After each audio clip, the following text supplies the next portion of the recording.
Good morning, class.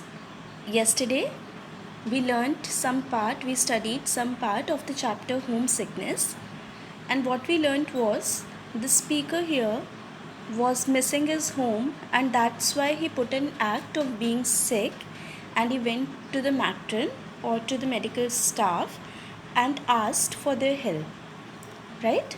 So, now we proceed to the next part of the chapter. जब writer मैट्रिन के पास गया और he told matron that he has been feeling the pain in the right side of his stomach area, तो मैट्रिन ने कहा, "You have been overeating," she snapped. "What do you expect if you gobble cake all day long?" Snap मतलब होता है अचानक गुस्से में बोलना। तो मैट्रिन ने अचानक गुस्से में बोला कि तुम पूरा दिन खाना खा रहे हो, तुम्हें ओवर ईटिंग की प्रॉब्लम हो गई है और तुम क्या एक्सपेक्ट करते हो अगर तुम पूरा दिन केक खाते जाओगे। I haven't eaten a thing for days, I lied. I couldn't eat matron, I simply couldn't. और मैंने बहुत हेल्पलेस बन के उससे बोला कि मैंने तो कितने दिनों से कुछ भी नहीं खाया है, मैं खा ही नहीं पा रहा हूँ। Get on the bed, she ordered. और फिर उसने मुझे ऑर्डर दिया कि चलो बेड पे लेट जाओ। I lay on the bed and she began prodding my tummy with her fingers. Prodding का मतलब होता है दबाना। आप कभी डॉक्टर के पास गए हैं, आपके पेट में अगर दर्द हो तो डॉक्टर दबा के देखते हैं, राइट? तो यहाँ पे मैट्रिन ने भी वही किया। स्पीकर ने कहा कि मैं बेड पे लेट गया और मैट्रिन अपनी उंगलियों से मेरा पेट दबाने लगी, एग्ज़ामिन करने लगी। I was watching her carefully, and when she hit what I guessed was the appendix place, I let out a cry that rattled the window panes. Rattle मतलब होता है हिला देना। अब राइटर कह रहे हैं कि मैं बहुत ध्यान से मैट्रिन को देख रहा था और जब मुझे लगा कि मैट्रिन ने उस जगह को छू दिया है जहाँ पे अपेंडिक्स होता है, मैं इतनी तेज़ चिल्लाया कि खिड़कियाँ भी हिल गईं। Ow ow ow, I cried out. Don't matron, don't. Then I slipped in a clincher. I have been sick all morning, I moaned, and now there is nothing left to be sick with, but I still feel sick. अब जब मैट्रिन ने छुआ और मैंने चिल्ला दिया तो मैं फिर से चिल्लाया, आओ आओ आओ, नहीं मैट्रिन, मुझे मत छूइए।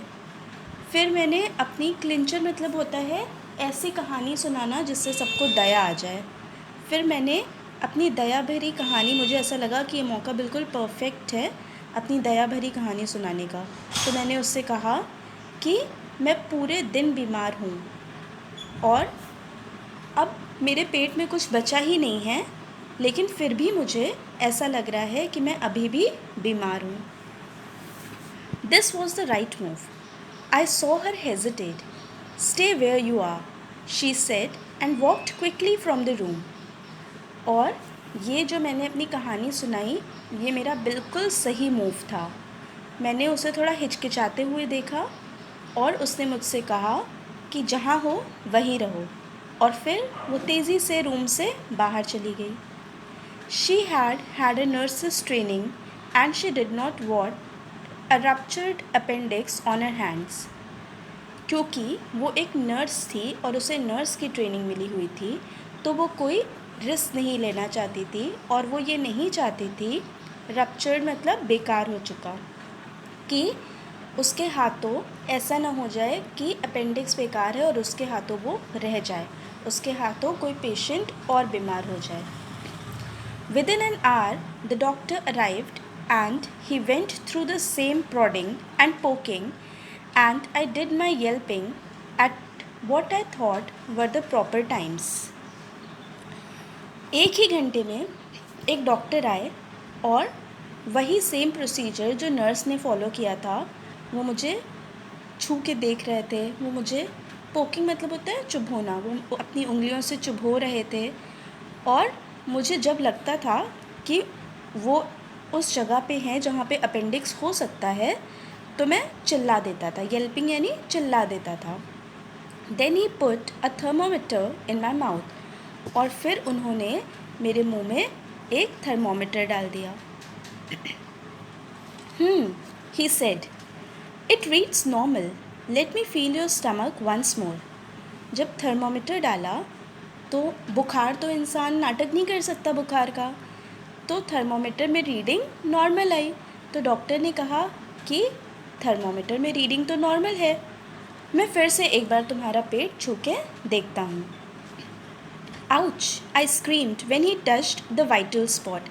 वाइटल स्पॉट यानी ऐसी जगह जहाँ जो नाजुक हो गई थी, जहाँ पे मुझे लगा कि ये सेंसिटिव है। तो जैसे ही उन्होंने वो जगह छुई वैसे ही मैं चिल्लाया, ouch. The doctor went away with the matron, like the matron he must have felt it safer to send me home rather than risk an appendicitis operation in the school. Doctor matron के साथ बाहर चला गया, और matron की ही तरह ये writer ने अज्यूम किया कि डॉक्टर को लगा होगा कि इस रिस्क से कि अपेंडिक्स का पेशेंट स्कूल में ऑपरेशन किया जाए उसका, इसे घर भेज देना ही सही है। बेटा, आप लोगों में से बहुत सारे लोग मुझसे अपेंडिसाइटिस की मीनिंग पूछ रहे थे, तो मैं आपको अपेंडिक्स के बारे में थोड़ा सा यहाँ पे डिटेल दूँगी। हमारी बॉडी में एक ऑर्गन होता है हमारे पेट के जस्ट नीचे, जो एक थंब की तरह होता है, ठीक है। पहले ज़माने में जो अर्ली मैन हुआ करते थे वो कच्ची चीज़ें खाते थे, है ना, पका के नहीं खाते थे। जिस समय फायर की डिस्कवरी नहीं हुई थी, आप हिस्ट्री में आपने पढ़ा होगा कैलोलिथिक एज, नियोलिथिक एज, उसमें लोग जो अर्ली मैन हुआ करते थे वो कच्चे फूल, कच्ची सब्जियां, कच्चे पत्ते खाते थे या मीट कच्चा खाते थे। तो अपेंडिक्स का काम था कि इन कच्ची चीज़ों को वो डाइजेस्ट करने में हेल्प करता था। बट जैसे जैसे ह्यूमन इवोल्यूशन हुआ वैसे वैसे हमने कुकिंग की आर्ट सीखी। कुकिंग की आर्ट से क्या हुआ, हमारा खाना पेट में ही डाइजेस्ट होने लगा, और अपेंडिक्स हमारी बॉडी का एक ऐसा ऑर्गन हो गया जो प्रेजेंट तो होता है बट उसका कोई यूज़ नहीं होता है। कभी कभी कुछ रीज़न्स से अपेंडिक्स अबनॉर्मली ग्रो कर जाता है या उसमें कोई इन्फेक्शन हो जाता है। इस कंडीशन को अपेंडिसाइटिस कहते हैं, और जब ये प्रॉब्लम होती है तो अपेंडिक्स को रिमूव कराना पड़ता है बॉडी से, ठीक है। कुछ बच्चे मुझसे एनेस्थीसिया पूछ रहे थे। एनेस्थीसिया किसी पेशेंट को दी जाती है कि उसकी बॉडी में कोई सेंस ना रहे।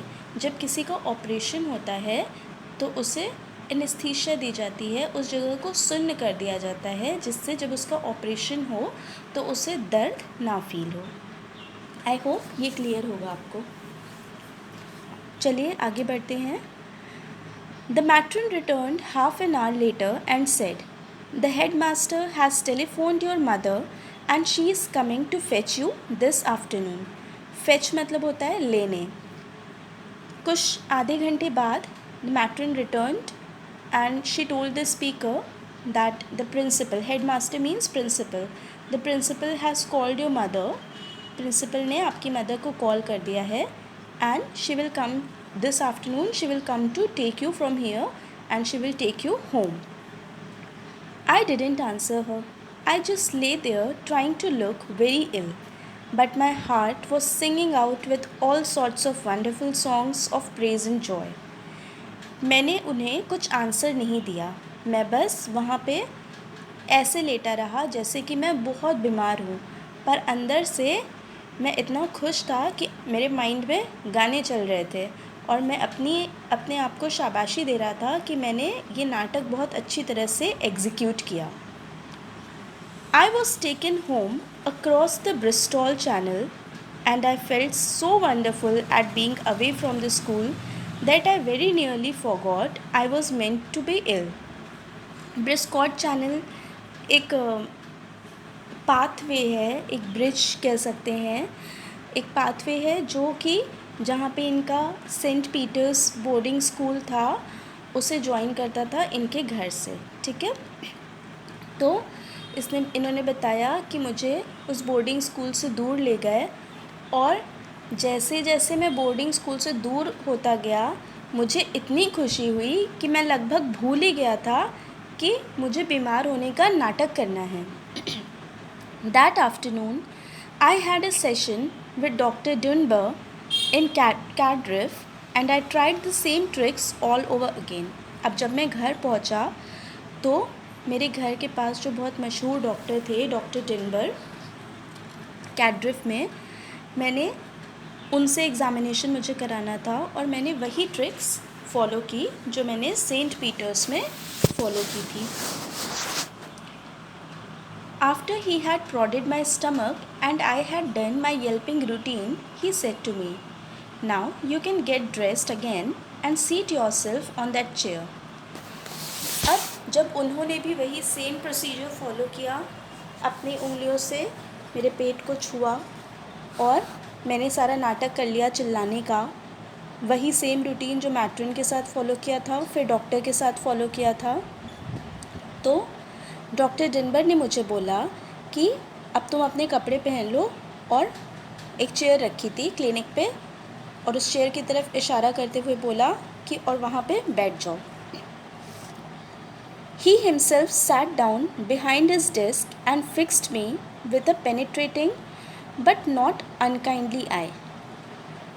अब वो अपनी सीट पे जाके बैठ गए डेस्क के पीछे, और पेनिट्रेटिंग मतलब, पेनिट्रेट का मतलब होता है किसी चीज़ को चीरते हुए निकल जाना, बहुत शार्प, और उन्होंने मुझे बहुत तीखी नज़रों से देखा, पर उनकी आँखों में क्रूएल्टी नहीं थी, अनकाइंडनेस नहीं थी। उन्होंने तीखी आँखों से देखा जैसे कि मैं नाटक कर रहा हूँ, और उन्होंने कहा, "you are faking, aren't you?"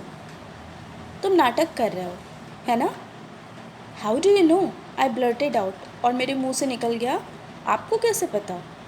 "Because your stomach is soft and perfectly normal," he answered. उन्होंने कहा, क्योंकि तुम्हारा पेट बिल्कुल सॉफ्ट है, और जैसे एक नॉर्मल पेट को होना चाहिए वैसा ही है। If you had had an inflammation down there, the stomach would have been hard and rigid. It's quite easy to tell. उन्होंने कहा कि अगर इन्फ्लेमेशन यानी कोई भी इन्फेक्शन या कोई भी बीमारी, अगर तुम्हें कोई भी बीमारी होती, कोई भी इन्फ्लेमेशन होता, तो तुम्हारा पेट हार्ड हो जाता, तन जाता, रिजिड हो जाता, कड़ा हो जाता। ये तो काफ़ी आसान था बताना। आई केप्ट साइलेंट, मैं चुप रहा। I expect you are home sick, he said, और डॉक्टर ने कहा, मुझे लगता है तुम्हें घर की याद आ रही थी। आई नॉडेड मिजरेबली। अब इस कंडीशन में मैं कुछ कर नहीं सकता था, मैं सच में बेचारा बन चुका था, तो मैंने अपना सर हाँ में हिला दिया। "Everyone is at first," he said. "You have to stick it out. And don't blame your mother for sending you away to boarding school. She insisted you were too young to go. But it was I who persuaded her. It was the right thing to do. Life is tough, and the sooner you learn how to cope with it, the better for you." अब यहाँ पे doctor ने कहा कि हर कोई homesick पहले पहले होता है, शुरू में सबको अपने घर की याद आती है। जो भी अपना घर छोड़ के जाता है, शुरू में उसे अपने घर की बहुत याद आती है। You have to stick it out. Stick it out मतलब फेस करना किसी चीज़ को, उसको लेके बैठे नहीं रहना, किसी भी तरह से चीज़ों को फेस करना। तो तुम्हें इस सिचुएशन को फेस करना है। And don't blame your mother for sending you away to boarding school. और किसी भी कीमत पे अपनी मदर को ये ब्लेम मत करो कि उसने तुम्हें दूर बोर्डिंग स्कूल में भेज दिया है। She insisted you were too young to go, but it was I who persuaded her. It was the right thing to do. और वो बहुत ज़ोर दे रही थी कि तुम अभी बहुत छोटे हो कि तुम्हें बोर्डिंग स्कूल भेजा जाए। वो तो इंसिस्ट कर रही थी कि किसी तरह से तुम्हें बोर्डिंग स्कूल ना भेजा जाए। पर वो मैं ही था, परसुएड मतलब ज़ोर देना, जिसने ज़ोर दिया कि तुमको बोर्डिंग स्कूल भेजना सही डिसीजन है। क्यों? क्योंकि ज़िंदगी बहुत टफ़ है, लाइफ बहुत टफ़ है, लाइफ में हमें बहुत सारी डिफ़िकल्टीज़ फेस करनी पड़ती हैं, और जितनी जल्दी तुम इन डिफ़िकल्टीज़ को फेस करना सीखोगे उतना ही तुम्हारे लिए अच्छा होगा। What will you tell the school? I asked him trembling. मैंने काँपते हुए, ट्रेम्बलिंग यानी काँपते हुए, डर से काँपते हुए मैंने उनसे पूछा कि अब आप स्कूल में क्या बताएंगे? I'll say you had a very severe infection of the stomach which I am curing with the pills. He answered smiling. उन्होंने मुझे हंसते हुए आंसर किया कि मैं उनसे कहूँगा कि तुम्हारे पेट में बहुत ही भयानक एक इन्फेक्शन हो गया था जिसका मैं इलाज कर रहा हूँ। It will mean that you must stay home for 3 more days. और इसका ये मतलब है कि तुम 3 दिन और घर पे रुक सकते हो। But promise me you won't try anything like this again. But मुझे प्रॉमिस करो कि अब तुम ऐसा कुछ भी नहीं करोगे। Your mother has enough on her hands without having to rush over to